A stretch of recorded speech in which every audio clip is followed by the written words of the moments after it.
La 2456 además crea sistemas de control diferentes, elimina el tema del Tribunal de Cuentas y crea controles de carácter interno a partir de la SIGEN y controles de auditoría externa a cargo del Parlamento, a cargo del Parlamento. Esto luego es dado en jerarquía constitucional en la reforma del 94, cuando la figura de la Auditoría Nacional se incorpora a la Constitución por los constituyentes del 94. Mire, me gustaría comenzar a leerle todas las facultades que tiene la Auditoría General de la Nación, en la cual se le dedica todo un título a controles externos, dividido, ya le reitero, en Auditoría General de la Nación y en Comisión Revisora Mixta Parlamentaria de Cuentas. Son extensísimas las facultades de contralor que tiene el Parlamento a través de la Comisión Revisora, que esto ya es de características constitucionales, no es una creación de la 2456, y a partir de la propia ley 2456.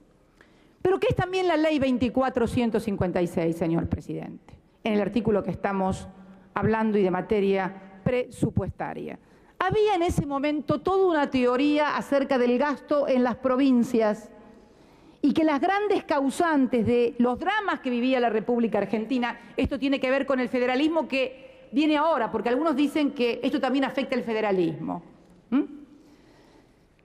Y entonces se introdujeron modificaciones en la ley de modo tal que no se pudiera alterar la vinculación de erogaciones corrientes y erogaciones de capital. Esto estaba vinculado fundamentalmente porque había una concepción en el Ministerio de Economía que las provincias éramos dispendiosas en el uso de los manejos, que gastábamos en empleados públicos, que en fin, que no éramos eficientes en el gasto. Claro, lo que no se decía era que las provincias abarajaban cómo podían los procesos de privatizaciones en las provincias donde cerraban las empresas y los empleados quedaban en la calle. De eso no se decía nada.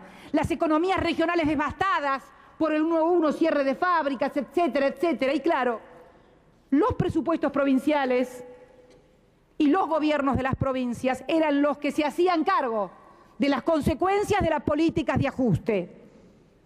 Esto tiene que ver también con la 2456. No le quita mérito en cuanto a la organización que le dio al sistema, porque no había sistema de deuda, no se sabía lo que se pagaba, no se sabía lo que se debía, etcétera, etcétera. Pero que se sepa claramente que una de las cuestiones fundamentales era poder restringir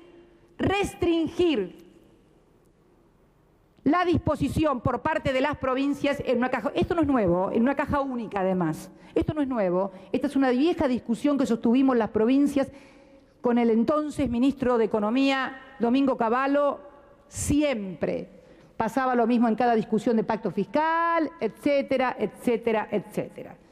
O sea, esta ley, la 2456, señor presidente, es esto que estoy describiendo. No estamos ante una ley de la Constitución, y permítaseme hacer una aclaración doctrinaria.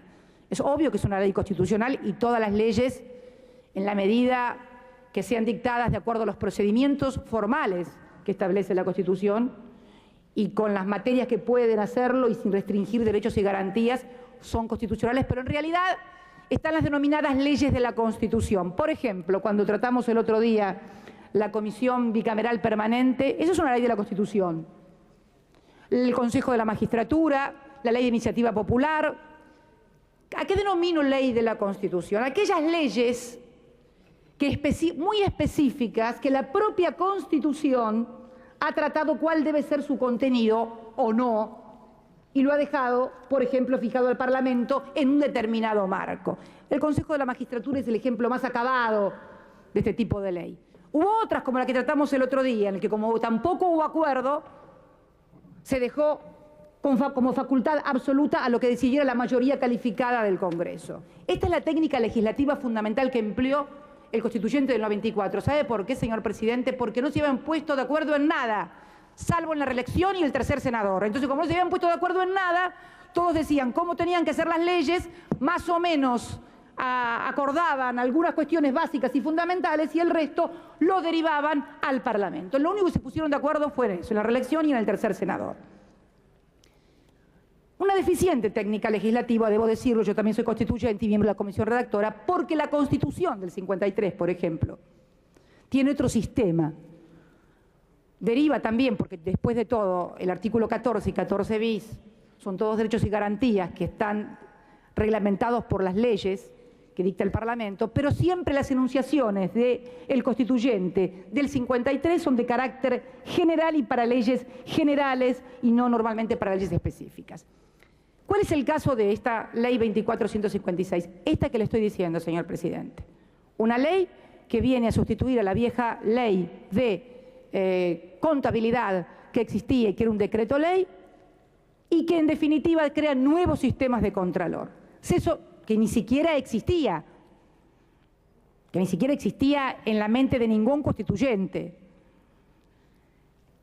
Se sostiene entonces que porque estamos reformando el artículo 37 de la Constitución, de la Ley 24.156, con todos los ejemplos que dio el jefe de gabinete de lo que pasa en toda la República Argentina, con todos los ejemplos prácticos que acaba de dar el miembro informante, presidente de la Comisión de Asuntos de Presupuesto y de Hacienda, se nos dice, con el control de la Auditoría General de la Nación, que mire, lo voy a leer, señor presidente, discúlpeme, pero es bueno que esto sepa porque todos debemos saber cuáles son las instituciones que nos rigen. Yo voy a buscar la Ley 24.156, que creo que la tengo por aquí.